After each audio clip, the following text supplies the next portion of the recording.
إنه لكم عدو مبين. وقال رسول الله صلى الله عليه وسلم: حق المسلم على المسلم خمس: رد السلام، وإعادة المريض، واتباع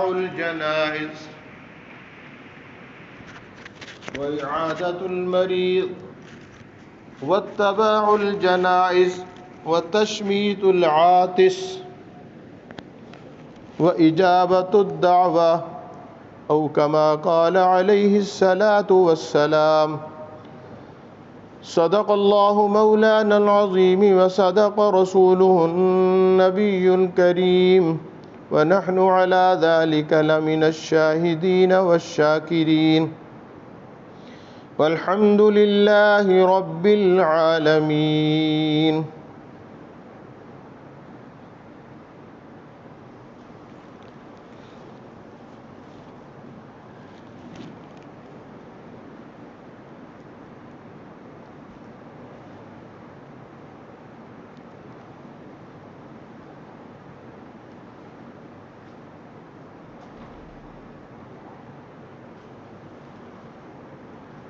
اس مہینے سے متعلق جو احکام اللہ تعالیٰ نے اپنے بندوں کو اپنے پیغمبر حضرت محمد مصطفیٰ صلی اللہ علیہ وسلم کے ذریعے عطا فرمائے تھے،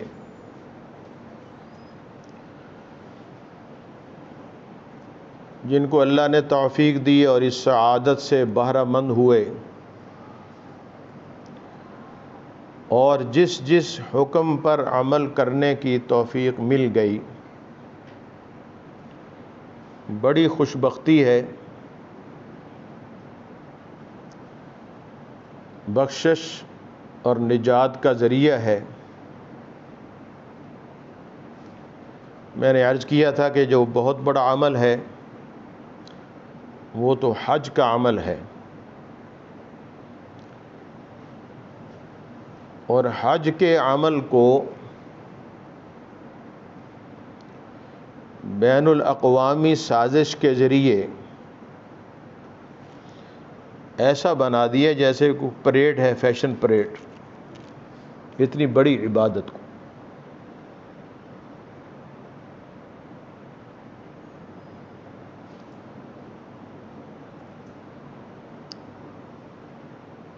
یہ کرونا کے نام پر جو بین الاقوامی سازش، ساری انسانیت،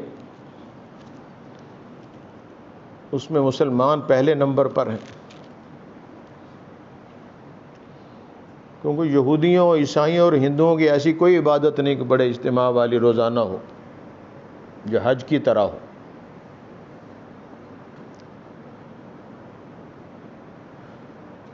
تو یہ دجالی سازش جس کے خلاف خود یورپ اٹھ کھڑا ہوا ہے۔ گزشتہ جمعہ بھی ہمارے ایک دوست بتا رہے تھے کہ سویڈن والوں نے تو ان تمام احتیاطوں کو قبول ہی نہیں کیا، جو بکواس ہے سب۔ اب جرمنی میں اس کے خلاف بہت بڑے بڑے مظاہرے ہو رہے ہیں۔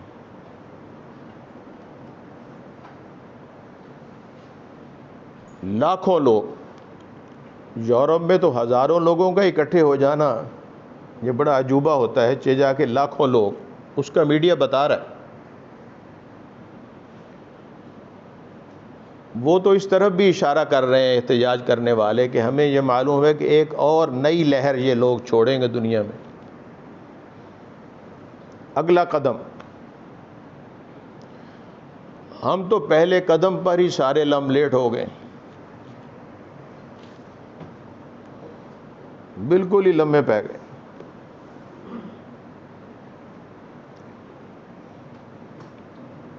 اتنا بڑا عظیم الشان عمل حج کا، اور بیت اللہ جو اللہ تعالیٰ کی تجلیات، انوارات اور برکتوں کو گویا تقسیم کرنے کا گریڈ اسٹیشن ہے۔ اس کے قریب جانے سے روک دیا گیا ہے۔ اب اس میں سے بیماری نکلنی ہے یا ہاتھ لگانے والے کو بیماری اس کو لگنی؟ وہ تو برکتوں کا پاور ہاؤس ہے، ہر وقت بیت اللہ پر اللہ کی تجلیات براہ راست برستی، اس لیے وہاں بیٹھ کر مسجد حرام میں صرف بیت اللہ کو دیکھتے رہنا یہ بھی عبادت ہے۔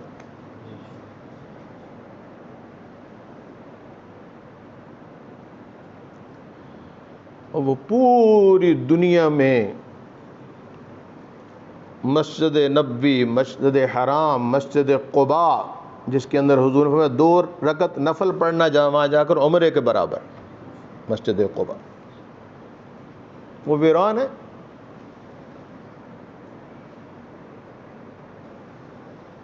تبلیغی جماعت کے اتنے بڑے بڑے مراکز جہاں ہر وقت 15-20 ہزار آدمی موجود ہوں اور لاکھوں لوگ بار بار جمع ہوں، ویران پڑے۔ اور یہ ذہنوں سے بھی نکالنے کی کوشش ہو رہی ہے کہ اللہ کے نام میں برکت ہے، مسلمانوں کے جمع ہونے میں برکت ہے، ان کی قربت میں برکت ہے، صلہ رحمی کا حکم ہے، یہ شریعت کے احکام ہیں، باقاعدہ نمازوں میں مل کر کھڑے ہو جاؤ، اکٹھے ہو جاؤ، اکٹھے آ کے عبادت کرو۔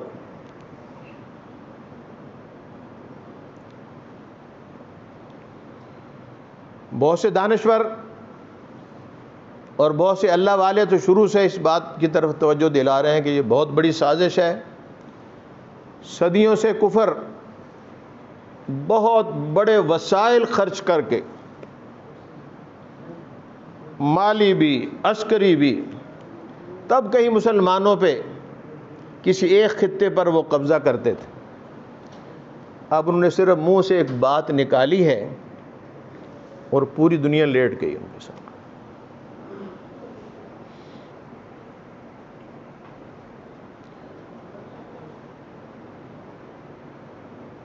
تو یہی فتنے ہیں۔ فتنہ کس کو کہتے ہیں؟ اتنا بڑا فتنہ جس نے پوری دنیا کو بیک وقت متاثر کیا ہے، اور ایسا فتنہ دجال ہی سے منسوب یا منسلک ہو سکتا ہے۔ ایسے تو نہیں نبی پاک صلی اللہ علیہ وسلم نے اتنا ڈرایا، اتنا ڈرایا، یوں کہہ لیں کہ ایک طرف خوف اور وہم ہو گیا تھا، صحابہ آتے نہیں گیا تو کہ اللہ کے نبی وہم پیدا کرنا چاہتے تھے، ڈر پیدا کرنا چاہتے تھے۔ اور آپ کا یہ فرمان، کوئی نبی ایسا نہیں آیا جس نے دجال کے فتنے سے نہ ڈرایا ہو۔ حالانکہ ان کے زمانے میں دجال نے آنا ہی نہیں تھا، آنا ہی آخری زمانے میں، لیکن فتنہ اتنا بڑا ہے کہ بڑوں بڑوں کی مت ماری جائے گی۔ فتنہ کہتے ہی اس کو ججل، فریب، ڈرامہ بازی، کسی کو سمجھ نہ آئی ہوا کیا ہے اور ہو کیا رہا۔ ساری دنیا اپنی چیزوں سے، اپنی خواہشات سے دستبردار ہوگی۔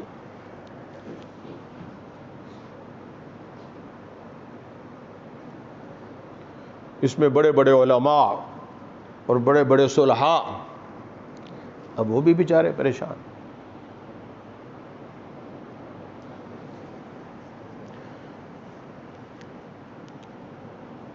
بہرحال اتنی بات تو میرے مشاہدے میں بھی آئی ہے۔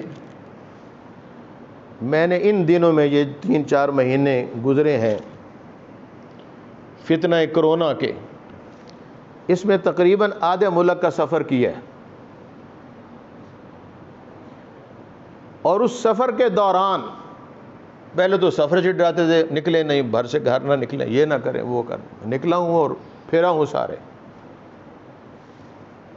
پبلک ٹرانسپورٹ کے اندر بھی، پرائیویٹ ٹرانسپورٹ کے اندر بھی، تقریباً آدھے ملک۔ اور اس دوران میں نے بھی کوئی احتیاط نہیں کی، یعنی ابھی تک الحمدللہ میں نے 1 منٹ کے لیے بھی ماسک نہیں لگایا۔ اور دستانے کو بارہ ہوتے اب خود ہی کہہ رہے کہ اسی ایویں کہ ایسی کوئی گل نہیں سی ہتھا نہ کیوں. یعنی ایسے تو ہم وہی کو نہیں مانتے جیسے ان ہدایات کو لکھے ہو کہ ایسے ایسے کرنا ہے، ایسے سجدہ ریز ہو گئے.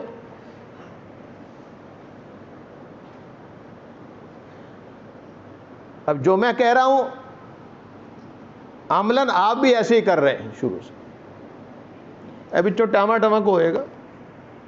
اب میں بتا رہا ہوں کہ جب بہت زور آیا ہے یہ رمضان سے پہلے اور پھر رمضان میں، اس سے لے کر میں نے آدھے ملک کا سفر کیا ہے.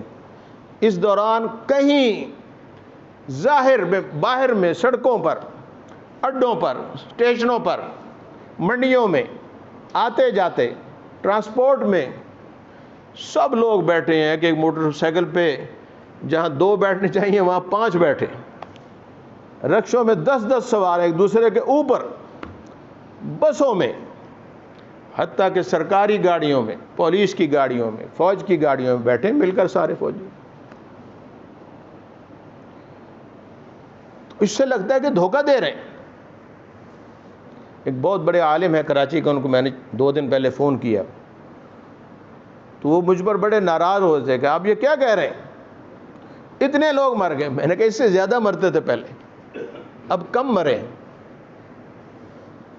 اب کم مرے، باقی تو مریض ہی ختم ہو گئے. ایک فائدہ یہ ہوا کرونا کا، اور مریض گھٹ گئے.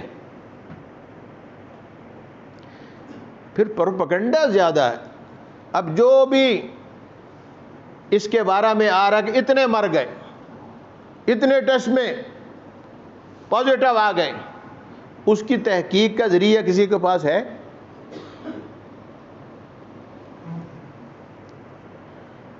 وزیر آباد 15-20 لاکھ کی آبادی تو ہوگی، آپ انگلیوں پہ گن کے بتائیں کہ کتنے مریض کورونا کے مرے.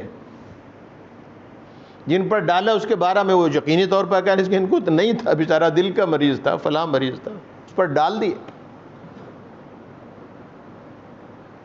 لاہور رہتا ہوں پورا ہفتہ، اتنا بڑا شہر ہے، بہت سے دوست ملنے والے ہیں، سڑکوں سے گزرتا ہوں، آتا ہوں جاتا ہوں، لوگ بتاتے بھی ہیں. وہاں کوئی میرے علم میں نہیں ایسا بندہ. بورے والا میرا آبائی شہر ہے، وہاں بھی جاتا ہوں. وہاں ایک دوست ہیں جو رپورٹر ہیں اخبار کے، وہ روزانہ مجھے تازہ خبریں بھیجتے رہتے ہیں. انہوں نے پچھلے 4 مہینوں میں ایک بھی ایسا کیس وہاں کا نہیں بتایا. تو یہ اعداد و شمار اور یہ کیلکولیشن کون دیتا ہے، کون بناتا ہے، اور کون اس کی تحقیق کرتا ہے؟ ایک طرف یہ بھی خبریں کہ ہمارے پاس پوری کٹیں نہیں ہیں، ہمارے پاس کوئی جانچنے کا پورا انتظام نہیں ہے، اور پھر اتنے ہو بھی گئے ہیں. پھر یہ بھی کہ ابھی کسی ویکسین ایجاد نہیں ہوئی، اس کا کوئی علاج نہیں ہے، اور ٹھیک بھی ہو گئے. تو یہ قول و عمل کا تضاد بتاتا ہے کہ فریب ہے، جھوٹ ہے. اسلام کی عبادات کو ایک مذاق بنا دیا گیا ہے. اب دیکھیں جو ابھی حج کی ویڈیو آئی ہے، وہ عبادت ہے، وہ حج ہے. پھر اس پردے میں اتنے ظلم ہوئے ہیں، سوائے اس کے کہ پولیس کی رشوت کے ریٹ بڑھ گئے. مارکیٹیں بند کرو جی، آرڈر جی، کرونا کا خطرہ ہے، پیسے دے دو تو ان کا کھول لو جی، ہم خود ہی خبر دے دیں گے. تو کورونا بھی گویا پیسوں سے آتا ہے، پیسوں سے جاتا ہے. پھر ہمیں تو یقین اور توکل اور ایمان سکھایا گیا کہ مستحکم ڈرو نہیں، اللہ کے سوا کسی سے ڈرو نہیں. اور اس فتنے نے ہر ایک کو وہمی اور خوفزدہ کر دیا، ڈر پیدا کر دیا. ہاتھ نہ لاڑو، اور پیچھے ہٹ جا بھائی، گلے نہ ملی. پہلے تو یہ دشمنی اور ناراضگی کی علامت ہوتی تھی.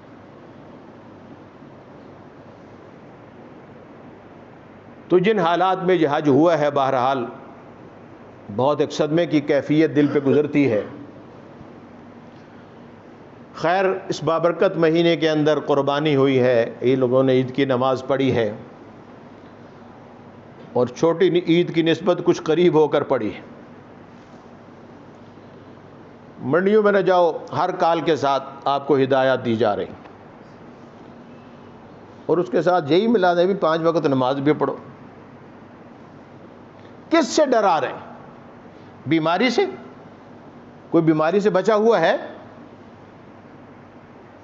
قسم اٹھا کے گئے سب لوگ بیٹھے، ان میں کوئی پورا صحت مند ہے؟ کوئی؟ سب بیمار ہیں۔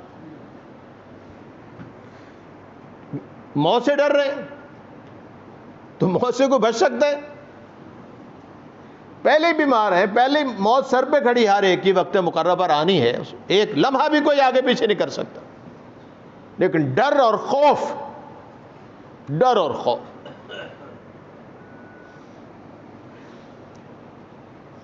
ہمارے ایک جاننے والے تھے، بچپن کے دوست، میڈیکل کالج میں پڑھے، ڈاکٹر بن گئے، دیہات کے رہنے والے تھے، سرگودے کے ایک قصبے کے اندر ان کا آبائی گھر تھا۔ وہ ڈاکٹر بن کے وہاں گئے ہیں، تو ایک دفعہ ملے تو میں نے کہا سنائیں کہ وہاں آپ کے قدم جمے، کو پریکٹس چلی آپ کی؟ ان کا جی بڑی پریکٹس چلی۔ میں کہا یار وہ پینٹ تھا میں کیوں پریکٹس چلا لی؟ تو دیہاتی سا علاقہ ہے وہ قصبہ۔ تو کہنے لگا اسی میں تھے، پھر پینڈو سٹائل اختیار کیا تھا نا۔ میں کہا وہ کی ان کا مریض آیا ہوں، پنڈ کے مریضوں نے بڑا شوق ہوتا ڈرپ لوانی، عورتوں کو خاص طور پہ، عورتوں کے شہروں بھی ہوتا ہے۔ ماڑی گل ہوئی، مینوں ڈرپ لوا دیو، بھی تو دودھ کا گلاس پی لے، ڈرپ ضرور لوانی ہے؟ نہیں، ڈرپ لواؤ۔ کئی والی جاننے والے ڈاکٹر سے میں نے پوچھا ڈرپ سے کیا ہوتا ہے؟ انہوں نے کہا بس کچھ بھی نہیں ہوتا، پیشاب بہت آتا ہے۔ وہ تو جو آدمی خود براہ راست انجیکشن نہیں لگوا سکتا، دوائی نہیں کھا سکتا، کوئی اور غذا نہیں کھا سکتا، اس کے لیے ایجاد ہوئی ہے۔ بہت کوئی ایمرجنسی ہے تو فوری اثر کے لیے۔ تو ہمارے ہاں بھی کچھ عرصہ شروع میں عورتوں کے اندر جو باقاعدہ فیشن رہا ہے ڈرپ لگوانا۔ میں تو پہلے ڈرپ لوائی ہے جی، بڑی گل ہے کہ میں بھی لواؤں گی کل میں جا کے۔ کسی بندے لے کے بھی شکر ہے بڑھیاں نہیں جاندیاں جانور ویکھن منڈیاں چ، ورنہ ایک بکرا ویکھ کے کہنا اداں دے 3-4 رنگ اور وکھاؤ بکریاں چ۔ وہ تو ہر چیز میں میچنگ کرتی۔ تو اس نے بتایا کہ کوئی مریض آتا ہے تو میں اس کو اپنے کلینک میں نہیں بلکہ باہر سڑک پر اس کی چارپائی بچھا کر اس کو ڈرپ لگا کے 4 بندے بھی سجے کھبے کھڑے کر دینا۔ جڑا بندہ تو ادھروں آوے یا ادھروں آوے، ادھر کھڑے ادھروں اگے نہ ادھروں لنگ جا، وہ کی ہوا ان کا ڈرپ لگی ہے بھائی۔ وہ جناب مہینے چکندہ حلالہ ہو گئی، اس سارے علاقے جڑا ڈاکٹر ہے زبردست ڈرپ لاندا ہے، بندہ نیڑے پھٹکر نہیں دیندا ڈرپ والے۔ تو پھر کہتے سب سے پہلے تو مجھے ڈرپ لگوانے والے میرے سارے علاقے کے لوگ مجھے سے ڈرپ لگانے آتے تھے۔ اور ڈرپ جو ہے یہ ایسی چیز ہے کہ ڈاکٹر چونا بڑا لاندے، 25-30 روپے کی بوتل ہے، آج کل چلو 100 کی ہوگی تو 1000 روپے اس کے لگانے کے لیے جاتے ہیں۔ ادھر ٹیکے پائے نہیں طاقت دے، 1000 روپے کٹو۔ تو ایسے ہم نے بنا دی ہے ساری دنیا کے سارے مسلمانوں کو۔ اچھی تو پھر بھی ٹھیک ہیں، اے گام اج نہ اٹھے نہ کسی بھی اٹھایا تو ساڑھے تو پوچھتے دندی وڑ کے اٹھا لیندے۔ عوام اپنے طور پر نہیں ڈری ہوئی، پھر جائیں آپ جہاں مرضی جہاں چاہیں جائیں۔ ہاں بڑے کوئی انٹلیکچول لوگ، دانشور قسم کے، بہت پڑھے لکھے، اور ایک بہت پڑھے لکھے نے پھر پول بھی کھول دیا، انہوں نے کہا جی میں سارے کارنے اتنی احتیاط کی کہ بس جو کچھ لکھا تھا پورا من و ان، باہروں بندہ ہو گیا تو پھر اسی کندھ ٹپ کے آندے سن، بوئے چو نہیں آندے سی۔ تو 2 مہینے بعد ٹیسٹ کیتا تو ساروں نے کرونا سی۔ وہ اللہ نے جو قدرتی فضا بنائی ہے باہر، فطرتاً جو چلنا پھرنا ہے، دھوپ ہے، تازہ ہوا ہے، اس کے اندر خود اللہ نے علاج رکھے، لیکن اس پر فتنے اور پروپیگنڈے نے اور دنیا کو تو جسمانی، مادی، اقتصادی طور پر متاثر کیا اور ہمارے تو ایمان و عمل کو متاثر کیا، عبادت گاہیں ویران کر دی، شرعی عبادت کی شکل بدل دی، مذاق بنا دیا اس کو۔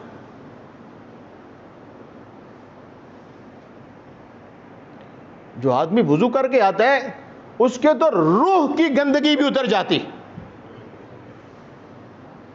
کیا یہ صحیح حدیث نے آقا کا فرمان نہیں کہ اس کے گناہ جھڑ جاتے ہیں جو دکھائی نہیں دیتے؟ گناہ کے بھی وائرس ہوتے ہیں، وہ وضو سے دھلتے ہیں۔ یہ دنیا کا وائرس نہیں دھلے گا؟ جو وضو کر کے مسجد میں آیا ہے اس سے بیماری کا کوئی خدشہ نہیں ہے۔ اور نمازی 5 وقت وضو کرتا ہے، ہاتھ دھوتا ہے، اور پھر شاید یہ مثالیں بعض دفعہ احادیث و قرآن میں بعض باتیں بعض موقعوں پر زیادہ سمجھ آتی۔ اب اس گناہ دھلنے کی مثال بھی اللہ کے پاک نبی نے کیسی دی؟ نہانے اور غسل سے۔ آپ نے صحابہ سے پوچھا اگر تم بتاؤ ایک نہر بالکل تمہارے گھر کے دروازے سے گزرتی ہے اور اس میں 5 دفعہ تم روزانہ 5 دفعہ غسل کرتے ہو، 5 دفعہ، سامنے جو پانی ہے آندھے جندر ڈبکی لا لی، 5 دفعہ جو غسل کرو گے تو پھر بھی تمہارے جسم پر کوئی میل کچیر رہ جائے گا؟ کہ نہیں جی 5 باری نہانا کتوں رہنا ہے، روز 5 باری۔ پھر جسم پر میل کہاں سے رہے گا؟ تو آقا نے فرمایا جو 5 نمازیں پڑھتے ہیں اس کی روح پر بھی گناہ کی ذرا برابر بھی میل بھی باقی نہیں رہتا۔ گندگی تو دور کی، گناہ تو گندگی ہے، نجاست ہے، گناہ کا دھواں اور میل کا اثر بھی باقی نہیں رہتا، یہ تو وضو سے ہی دھل جاتے ہیں۔ جو باقی رہ جائے وہ نماز سے، اور یہ پورا پیکج بتایا اللہ کے نبی نے۔ الصلوات الخمس والجمعۃ الی الجمعہ ورمضان الی رمضان مکفرات ما بینہن، 5 نمازوں کے درمیانی وقفہ، جمعے کے اور جمعے کے درمیان پورا ہفتہ، اور رمضان سے لے کر رمضان تک پورا سال، یہ تمام عمل اپنی درمیانی مدت میں کیے ہوئے گناہوں کو مٹا دیتے ہیں۔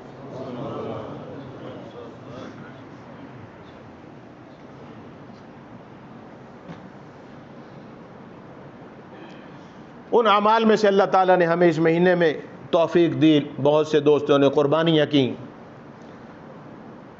اور قربانیوں کے بارے میں نے گزشتہ جو جمعوں میں بڑی تفصیل سے عرض کیا ہے۔ ایک تو اس کا اجر، اللہ کے ہاں اس کا بدلہ، اللہ کے ہاں اس کی محبوبیت، اور ایک دوسری حدیث میں گناہوں سے معافی، کہ قربانی کے خون کا قطرہ زمین پر گرنے سے پہلے اللہ وہ قربانی کرنے والوں کو گناہوں کو معاف کر دیتا۔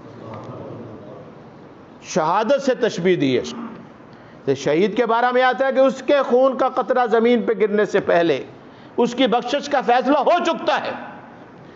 ایسی اللہ تعالیٰ ضمناً قربانی کرنے والوں کو بھی یہ سعادت نصیب فرماتے ہیں۔ بہت بڑی بات، اللہ نے جن کو اس کی توفیق دی اللہ تعالیٰ اپنے دربار میں قبول و منظور فرمائے، اور وہ قبول و منظور کرتا ہے، یہ شک میں نہیں رہنا چاہیے۔ نیک نہ ہونا بھی بری بات ہے، اور بہت حد تو زیادہ نیک ہو جانا یہ بھی بری بات۔ شیطان بعض دفعہ نیک لوگوں کو نیکی کے رنگ میں بہکاتا ہے، وہ سمجھتا ہے کہ میں بڑا مخلص ہوں، میں بڑا ڈر رہا ہوں اللہ سے، پتہ نہیں جی قبول ہوئی کہ نہیں، پتہ نہیں قبول ہوئے، پتہ نہیں میرے گناہ معاف ہوئے کہ نہیں ہوئے۔ بھئی ہو جاتے ہیں معاف، ان کا جی میں بڑے بڑے گناہ کی تھے، تو اللہ کی رحمت سے بھی بڑے ہیں۔ اس انداز میں نیک لوگوں کو پریشان کرتا ہے. کسی اللہ والے سے کسی نے کہا دعا کرے اللہ قبول کر لے میری نماز کو یا قربانی کو، فرمایا وہ قبول پہلے کرتا ہے، توفیق بعد میں دیتا ہے. قبول کیے تو اس نے توفیق دی ہے کرنے کی. تکبیرات تشریق آپ نے پڑھی 5 دنوں میں، اللہ کے نام کو بلند کیا، اللہ خوش ہوتے. اللہ دے نعرے مارو، اللہ خوش ہوں. قربانی کی، عید کی نماز پڑھی، اللہ کے حضور حاضر ہو کر اپنی عاجزی کا اعتراف اور اس کی بڑائی کا اعلان کیا ہم نے عید کی عیدگاہ میں آ کر کہ ہماری جان و مال اس کے لیے قربان ہے. اس عزم کا اعادہ کیا. تو اس وعدے پہ قائم رہنا چاہیے. بڑے بڑے عملوں کے بعد اللہ تعالیٰ بھی کچھ آسانی عطا فرماتے ہیں. جیسے عید کے انہی دنوں کے بارے میں حدیث میں آتا ہے کہ یہ جو 4-5 دن ہے چھوٹی عید کو ساتھ ملا کر اللہ نے ان میں چھٹی دی ہے، کھاؤ پیو موج کرو ہنسو کھیلو، بس فرائض ادا کرو. بہت زیادہ گاڑی عبادت بھی نہ کرو. آج میرے سامنے بھی نبی پاک صلی اللہ علیہ وسلم کا ایک مختصر ارشاد پیش نظر تھا کہ وہ آپ کو سنا دوں. اور نبی پاک صلی اللہ علیہ وسلم کے ارشادات بعض دفعہ نیکیوں اور ایسے اعمال کے چھوٹے چھوٹے مجموعوں کی شکل میں صحابہ کو عطا ہوتے تھے، جیسے کوئی نیکیوں کا پیکج ہے، کوئی ایک گلدستہ ہے. ایک موقع پہ کسی اور پھولوں کا گلدستہ دے دیا، پھر کبھی اور کچھ عطا کر دیا. سب موتی ہیں، پھول ہیں. تو کچھ معاشرتی، اسلام کا معاشرتی حسن کن باتوں میں ہے؟ مسلمان معاشرے میں بسنے والے لوگوں کا رویہ، ایٹیچیوڈ آپس میں کیسا ہوتا ہے؟ ان کے تعلقات کو باہمی خوشگواری میں بدلنے والی کون سی چیزیں ہیں؟ تو مختلف موقعوں پر آقا نامدار صلی اللہ علیہ وسلم نے مختلف ارشادات فرمائے. اس میں ایک ارشاد حدیث کی سب بڑی صحیح کتابوں میں موجود ہے، تھوڑے بہت الفاظ کے رد و بدل کے ساتھ. اور میں حق المسلم علی المسلم خمس، ہر مسلمان کا دوسرے مسلمان پر حق ہے. ہر مسلمان کے دوسرے مسلمان پر 5 حق ہیں. 5. اس کا یہ مطلب نہیں کہ صرف 5 ہیں، یہ بھی 5 کا ایک گلدستہ ہے. اسلامی معاشرت کے اندر یہ ایک حسن ہے.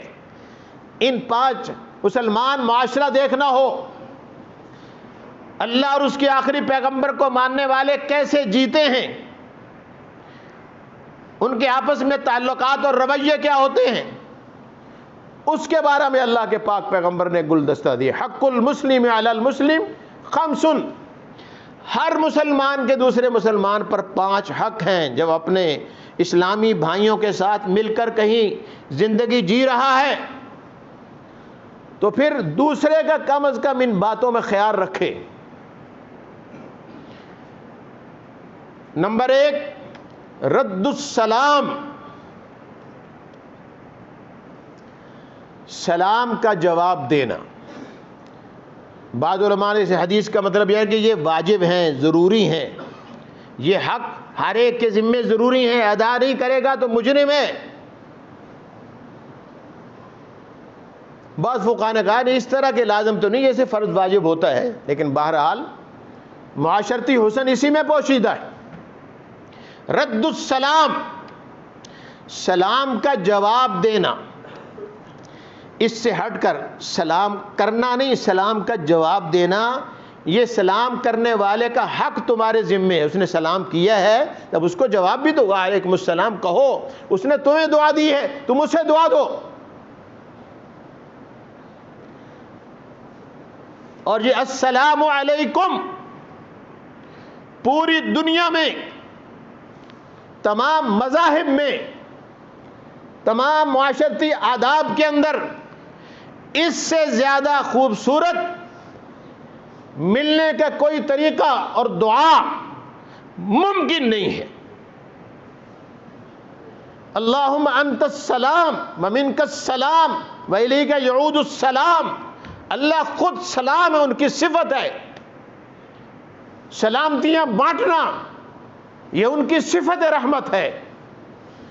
اس سلامتی کا مظہر ہر وہ مسلمان جو دوسرے بھائی کو کہتے ہیں السلام علیکم، وہ جو رب کا کام ہے سلامتیاں بانٹنا، آپ اس کے بندے ہو کر اسی کی بات کو آگے بڑھا رہے ہیں. عملاً ایسے بانٹو. وہ خود سلامتیوں کا بادشاہ ہے، سب سلامتیاں اسی کی طرف لوٹتی ہیں، وہی بانٹتا ہے. اور جب کوئی مسلمان کا السلام علیکم، تو اس لفظ سلام کے اندر دنیا جہان کی تمام اچھی دعائیں اور خوبیاں اس کے اندر بند ہیں. کوئی بات عافیت اور سلامتی والی، فائدے والی اس سے باہر نہیں ہے. اسی میں اللہ تجھے خوش رکھے، اللہ تجھے آباد رکھے، اللہ تیری آنکھیں ٹھنڈی رکھے، تو جیتا رہے، تنو تتی وہاں نہ لگے، ہر طرح کی عافیت تجھے عطا فرمائے اللہ. یہ سب لفظ سلام میں بند. ہر وہ اچھی خوبی جو اسلام نے ہمیں عطا کی ہے، دشمن ہم سے چھیننا چاہتے ہیں. انہیں لگا دیا ساری دنیا پر گڈ مارننگ. اسی کے میسج، اسی کے پیغامات، یہی نشر ہو رہا ہے. صبح اچھی نہیں ہو السلام علیکم، تمہاری پوری زندگی سلامتیوں سے بھری. ایک لمحہ نہیں، ایک خاص وقت نہیں. تو جس نے اتنی زبردست آپ کو دعا دی ہے، تو آپ کو تو بھی چاہیے اس کے جواب میں، اور جواب اور کہنا، سوال و جواب دونوں سکھا دیے اللہ کے نبی نے. یہ بھی اس کی رحمت. ہم کیا کہیں؟ آپ نے فرمایا وہ کہے السلام علیکم، تم بھی کہو وعلیکم السلام، اور ہو سکے تو کچھ اضافہ کر دو، وعلیکم السلام ورحمۃ اللہ، اور ہو سکے تو اور اضافہ کر دو وعلیکم السلام ورحمۃ اللہ وبرکاتہ. بس ایتھے بریک ہے. کئی لوگ آپ بھی کچھ گھڑ لیتے ہیں اپنی طرف سے. بس یہی سب کچھ آ گیا اس کے اندر، رحمتیں، برکتیں، سلامتیاں. اب یہ سلام کا جواب دینا ذمے ہے آپ کے، اس لیے سلام کہنے والے کو آداب بتائے گا کہ تم ایسے بندے کو سلام نہ کرو جو اس وقت جواب دینے پہ قادر نہیں، اپنی حاجت میں مشغول ہے. اگر بند واش روم ہے تو یہاں تو خیر پتہ نہیں چلتا، لیکن باہر دنیا بے شمار ہے جہاں واش روم نہیں کھولے، بندوں بیٹھے ہوتے. اب آپ گزریں گے انہوں سلام کرنا. تو ایسے آداب سکھائے. کوئی قرآن پاک کی تلاوت کر رہا ہے، کوئی نماز پڑھ رہا ہے، وہ اپنی حاجت میں مشغول ہے، وہ دین کی تعلیم دے رہا ہے، کوئی کھانا کھا رہا ہے، اس کو سلام نہ کرو. وہ دعا دیتے ہوئے برکی پاس جائے. تو سلام کہنے والے کو بھی آداب سکھائے. لیکن بہرحال اگر ممکن ہو کوئی ایسی رکاوٹ نہیں ہے تو پھر آپ کی ذمہ داری ہے آپ بھی کہیں وعلیکم السلام، اور اس کو رواج دیں. یہاں فرمایا رد السلام، اور دوسری حدیث میں فرمایا افشوا السلام. سلام کرو، صرف کرو نہیں، اس کو پھیلاؤ، عام کر دو، وائرل کر دو. وائرل، آج کل وائرل سمجھ آتی. افشوا السلام کا معنی یہ پوری دنیا میں اس کی فضا بنا دو. السلام علیکم، السلام علیکم. آقا کے اس فرمان پر عمل کے لیے صحابہ ایسے بے چین اور بیتاب رہتے تھے. معمولی سی اوٹ میں ادھر سے گئے، ادھر واپس آئے، پھر السلام علیکم، پھر آئے، پھر السلام علیکم. اور ہمیں کوئی دو چار دفعہ سلام کر دے، ان کا میں ہی لب گیا تن روپے سلام لئی. اور بھی بندے مسلمان ہی نے سارے، انہوں نے کر جا کے خود تمہیں دعائیں دے رہا ہے بھائی.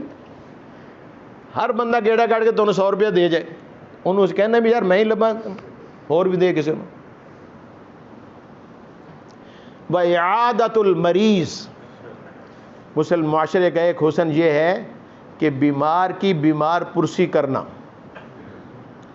بیمار کی بیمار پرسی کرنا، اعادت کرنا. اور اعادت کیا ہوتی ہے کہ وہ آدمی خوش ہو کہ فلاں بندہ میں نے پوچھنا ہے، اور اس کے آنے سے اور اس کے بیٹھنے سے اور اس کے رویے سے اسے راحت ہو. لیکن ہمارے ہاں عادت کا تو یہ مزاج بن گیا ہے کہ اب جو مریض ہے وہ بیچارہ آنے والے کی تواضع کر رہا ہے، بوتل پلا رہے ہیں، بیٹھو جی بوتل پی کے جانا، چائے پی کے جانا. اب وہ گھر والے سمجھتے ہیں کہ آن والے نے بوتل نہ پلائی، چائے نہ پلائی تو ماڑی گل ہے. اور جو آ رہا ہے عادت کرنے وہ بھی سمجھ رہا ہے کہ میں بوتل نہ پیتے تھے بھی ماڑی گل ہے، پی کے جانی. پھر گپے مار رہے، اوتے بہ کے اخبار پڑھنا پہ. حدیث میں آتا ہے کہ بہت مختصر عادت کرو. حضور صلی اللہ علیہ وسلم تشریف لے جاتے تھے تو ایک دو جملے اکثر جو حدیث میں آتا ہے، آپ نے قریب گئے، السلام علیکم، جناب بھی کیا حال، ٹھیک ہے، خیریت ہے، طہور انشاءاللہ تعالی، وہ ٹھیک ہو جائیں گے، اللہ کرے ٹھیک ہو، کوئی مسئلہ نہیں ہے ایسا. اس کو ڈراؤ نہیں، خوف زدہ مت کرو، لمبے چوڑے مشورے بھی نہ دو. یہاں تو ہر بیمار پرسی کرنے والا اس کو الگ میڈیسن بتا کے آتا. سارے ڈاکٹر کوئی مسئلہ دس کے آندا، کوئی دوائی دس کے آندا، سارے مفتی، سارے ڈاکٹر.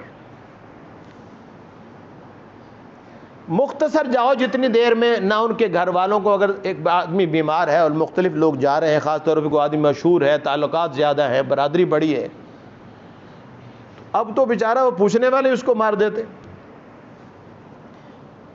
اور اگر بغیر جائے جس سے ان کے کسی کام میں خلل نہ پڑے تو کسی طریقے سے بھی، پرانے زمانے میں خط لکھ کر، آج کل ٹیلی فون کر کے، موبائل ہے، میسج کر کے اب اس کا حال احوال پوچھیں گے تو یہ عادت کرنا ہی.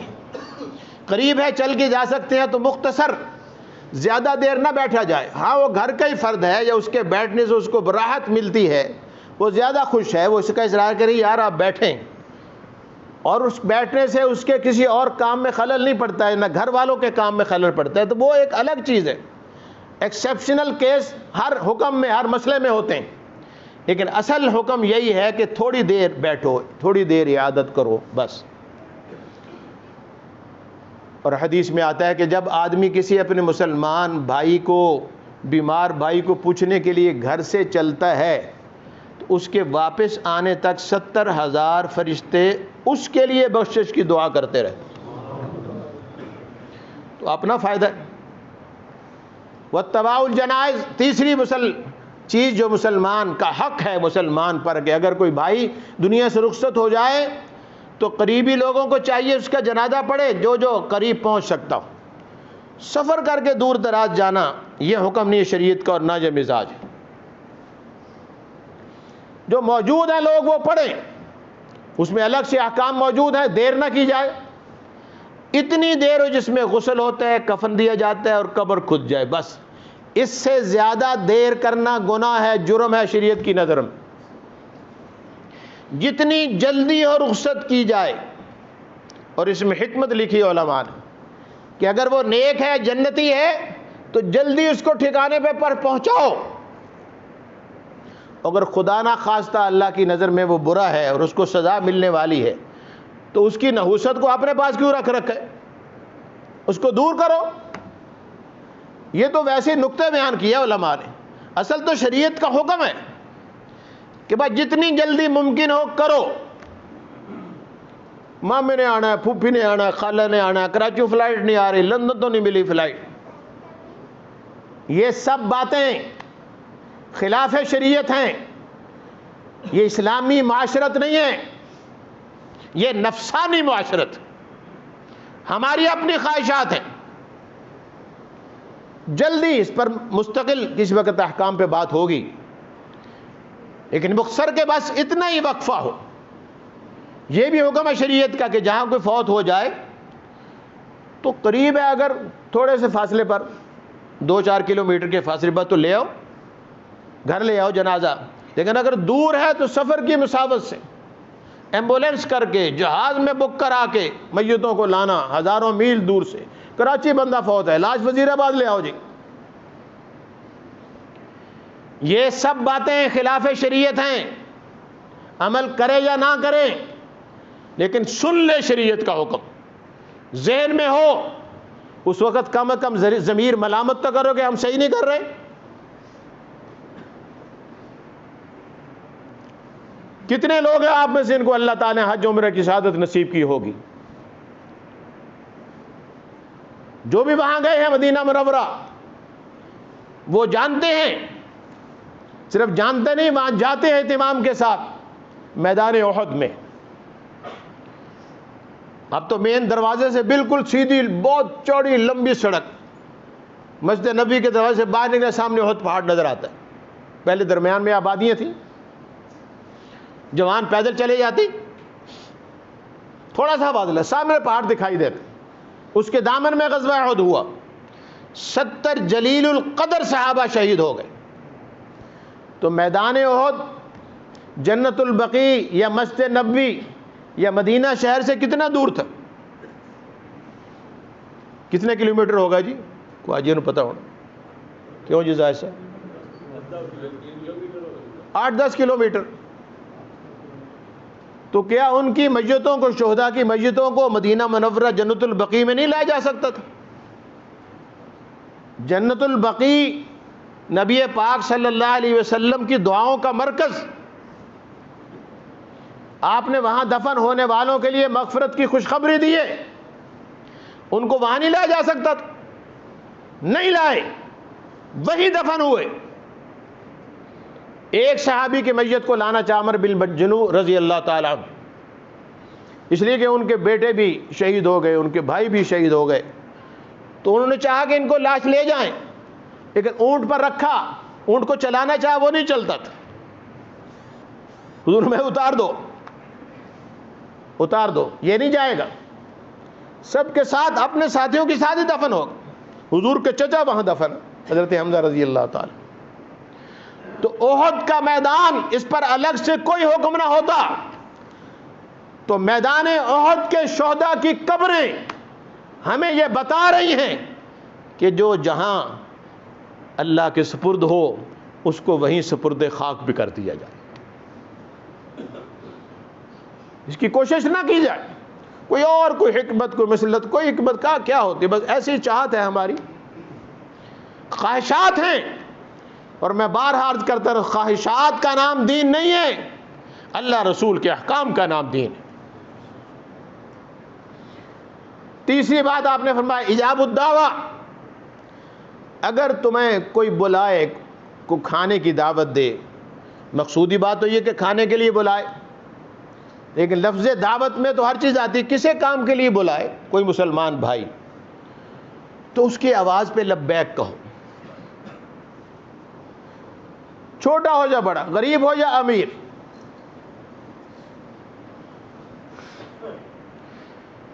ایک عالم تھے بہت بڑے بزرگ، وہ کہتے ہیں ایک غریب آدمی محلے کا، بہت غریب بیچارہ، وہ میرے پاس آیا۔ عموماً جن کو لوگ معاشرتی طور پر بہت چھوٹے سمجھتے، کمی کمین، اے جی جلایا ہے، اے فلانا ہے، مسلی ہے۔ جلایا ہونا یہ کوئی کم ترین ہونا نہیں ہے، کم ہونا نہیں ہے۔ تو بہرحال معاشرتی طور پر جس کو چھوٹا سمجھا جاتا تھا، تو کہتے میرے پاس ایک بڑا آدمی بیٹھا تھا، بڑا امیر آدمی، تو اس نے آ کر مجھے کھانے کی دعوت دی اور میں نے قبول کر لی۔ تو اس نے مجھے بڑے پہلے تو غور سے دیکھا اور پھر کان میں کہا کہ حضرت آپ اس کے ہاں جائیں گے، سی لیں گے، یہ تو آپ کی عزت اور شان کے خلاف ہے۔ تو کہتے میں نے اس غریب آدمی سے کہا کہ بھی میں تو اس وقت تک نہیں آؤں گا جب تک آپ اس کو بھی دعوت نہیں دیں گے، یہ نواب صاحب کو بھی آپ دعوت دیں اور چلنے پہ راضی کریں، میں تب جاؤں گا۔ وہ غریب بندہ بیچارہ ہوتے پیچھے پہ آ گیا، نہیں جناب بڑی مہربانی تھوڑی، کوئی لتاں پھاڑ لے گا، گوڈے پھاڑ لے گا، بیچارہ مجبور ہو گئے۔ انہوں نے کہا اچھا چلو جی اب چلے۔ اب وہاں گئے ہیں تو تھے تو بیچارے غریب، کھانا تو سادہ ہی تھا، لیکن عزت اکرام بہت، ہر آدمی بچھا جا رہا ہے، ہر آدمی سلام کر رہا ہے، کوئی لوٹا لے کے کھڑا ہے ہاتھ دھلانے کے لیے، کوئی دسترخوان پہ کھڑا ہے، سارے اہل خانہ بہت ہی عزت اور اکرام سے انہوں نے کھانا کھلایا۔ تو واپسی پر وہ خود ہی کہنے لگا کہ اس عزت کے ساتھ تو ہم نے کبھی کھانا نہیں کھایا۔ تو غریبوں کے یہاں عزت ملتی ہے، کھانا اچھا نہ ہو تو عزت ملتی۔ تو بہرحال یہ بھی اس کا دل رکھنے کے لیے، یہ بھی انہی بزرگوں کا قصہ ہے کہ ایک آدمی دعوت دینے کے لیے آیا اور بڑے بڑے علماء کو دعوت دی، ان کے پاس آیا، ان کا نہیں میں نہیں جاتا۔ ان کے جو اساتذہ اور بڑے بزرگ تھے، ان کے تم بڑا کر خاں، تم کیوں نہیں جانتا؟ ان کی بات یہ ہے کہ یہ جو دعوت کرنے والے ہیں یہ کبھی نواب تھے، اب تو نواب نہیں ہیں، لیکن اپنی نوابی دی آکڑ رکھ دینے ہیں بھی، اور مجھے پتہ ہے کہ یہ مقروض ہیں۔ اب یہ کھانا کھلائیں گے اور بزرگ سمجھ کر کھلائیں گے تو اپنی طرف سے وہ نوابی بھرم بھی قائم رکھیں گے، تو یقیناً اور قرض لیں گے۔ قرض دار کے پاس کچھ ہو تو قرض ادا کرنا چاہیے، نہ کہ اور قرض لے اس پر۔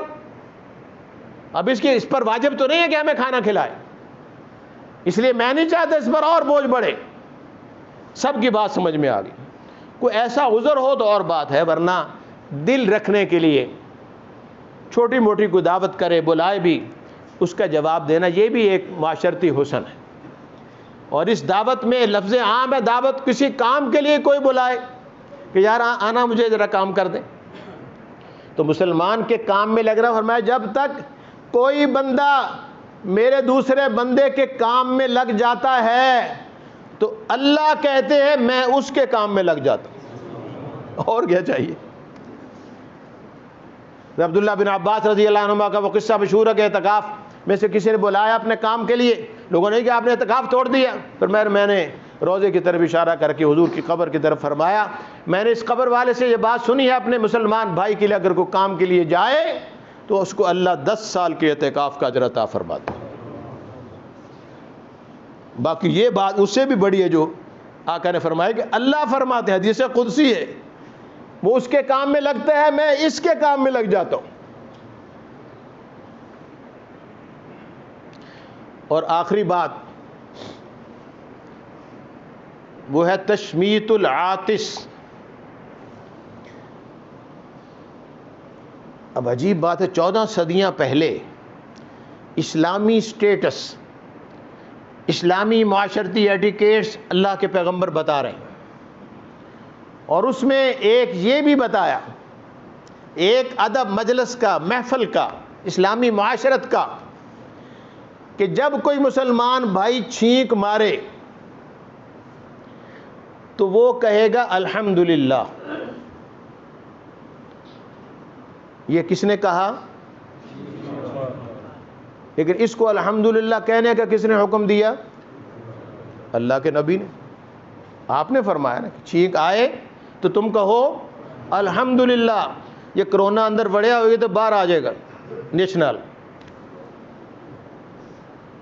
مجھے ایک ڈاکٹر نے بتایا کہ اللہ تعالیٰ نے آٹومیٹک اندر برش لگائے ہیں صفائی کے لیے، ویکیوم۔ کوئی بھی ایسی چیز جو کسی کے لیے نقصان دہ ہو وہ ناک کے ذریعے یا حلق کے ذریعے اندر گھسنا چاہے تو اندر جو اللہ کا دفاعی نظام ہے چھینک کے ذریعے اٹھا کے باہر پھینک دیتا ہے اس کو۔ اس پر تم کہو الحمدللہ۔ تو آپ بھی بتائیں گے الحمدللہ کہنا چاہیے یا سوری کہنا چاہیے؟ جی؟ اور لوگ آج کل کیا کہتے ہیں؟ تو دجال نے تو پہلے ہمیں قائل کیا ہوا ہے کہ الحمدللہ نہیں کہنا، سوری کہنا۔ لیکن اس کا یہ مطلب بھی نہیں ہے کہ چھینک اچھی چیز ہے، اللہ کی نعمت ہے، پھر الحمدللہ کہو تو ضرور تسی اگلے دن موٹے تے چڑھ کے نچ مارو، نالے زور نالی مارو، نہیں، منہ پر ہاتھ رکھیں، کپڑا رکھیں، دوسرے کی طرف منہ نہ کریں، ایک سائڈ پہ منہ کر لیں۔ لیکن کہنے والا نہیں، چھینک مارنے والا کیا کہے؟ ہاں، سوری نہیں۔ کس بات کی سوری؟ سوری تو اور باتوں کو لیتی، ہوا نکل جاتے وہاں تو کوئی سوری، وہاں تو نہیں بتاتا کوئی بھی، ان کا بو آ رہی پتہ نہیں کہتے ہوں، ہر ایک دوسرے کی طرف دیکھنے لگتا ہے۔ چھینک مارنے والا کہے الحمدللہ، ایک تو حضور کے حکم پر عمل ہوا، دوسرے الحمدللہ کہا تو کتنی نیکیاں ملیں؟ جتنا زمین و آسمان کا خلا ہے. صحیح بخاری کی حدیث ہے. جس نے اس کو الحمدللہ کہتے ہوئے سنا، وہ جواب میں کہے، کیا کہے؟ ماشاءاللہ بچے نے بتایا، یہ بچوں کو سکھایا کریں، گھر میں اس کی تعلیم دے. وہ جواب میں کہے یرحمک اللہ، یرحمک اللہ، اس کو بھی دعا دے، اللہ تجھ پہ رحمتیں اتارے، تجھ پر اللہ رحم کرے، یرحمک اللہ.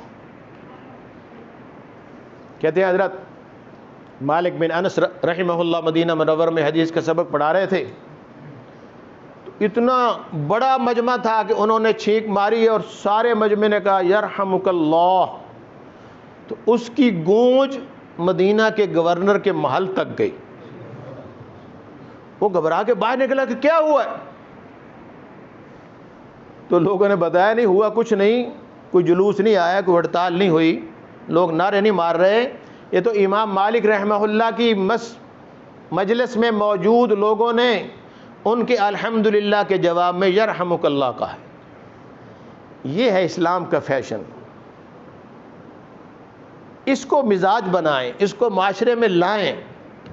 تو یہ پانچوں چیزیں بہت ہلکی پھلکی ہیں. تو میں نے کہا گاڑی عبادات کے بعد کو ہلکی پھلکی باتیں آپ کو بتا دیں، تو ان پانچوں پر عمل کرنا آسان ہے نا، کر لیں گے.